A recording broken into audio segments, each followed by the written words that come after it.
So hey everyone, welcome to back to my channel. আশা করি তোমার সবাই ভালো আছে, আমিও খুব ভালো আছি। আর তোমাদের ফার্স্টেই দেখলাম রামসীতা মেলায় যে হল প্যান্ডেলটা করেছে একটা মাঠে, সেই মাঠটাই দেখলাম ওপরে উঠে। আর আজকে গেছিলাম আমরা একটা মিটিংয়ে, তো সো মিটিংয়ে যাওয়ার পরেই হচ্ছে এখানে গেছিলাম যোগেশগঞ্জ রামসীতা মেলায়। তো আমি গেছিলাম, তো আমি যোগেশগঞ্জ মেনলি গেছিলাম মিটিংয়ে। তো এখান থেকে আমি মিটিং মানে শেষ করার আগে, মানে মিটিং শুরু করার আগে এখান থেকে ঘুরে এসেছিলাম, যে মানে দেখতে এসেছিলাম ঠাকুর। তো গাইজ দেখেই ফেলেছে। আর এই দেখো আমি ড্যাং করছিলাম ক্যামেরার সামনে, আর আমার সাথে গেছিলো অনেকেই। তো এখানে দেখো হচ্ছে আমার ঠাম্মা এসেছিলো, সবাই এসেছিলো, মানে আমরা মিটিংয়ে গেছিলাম তো তার জন্য। তো এখানে ফাইনালি দেখো আমরা নিচে নামছিলাম, আমি সিঁড়ি দিয়ে, মানে আমাদের মিটিং কমপ্লিট হয়ে গেছিলো তার জন্য।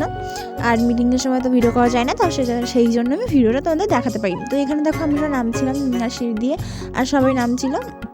এখানে বেসিক্যালি আমিও নামছিলাম। তো এখানে আমি কিসের মিটিংয়ে গেছিলাম, কী মিটিংয়ে গেছিলাম, তোমাদের অতটা ডিটেলে বলতে পারছি না। যদি ডিটেলে শুনতে চাও তাহলে পরে একটা ব্লগে আমি দিয়ে দেবো, ঠিক আছে? তো এখানে দেখো আমি হচ্ছে গেছিলাম, আর আমরা সেই ফুল দিয়েছিলাম মিটিংয়ে, জাস্ট সেই জন্য সেই ফুলগুলো কানে লাগিয়ে দিয়েছি, দেখতে পাচ্ছ।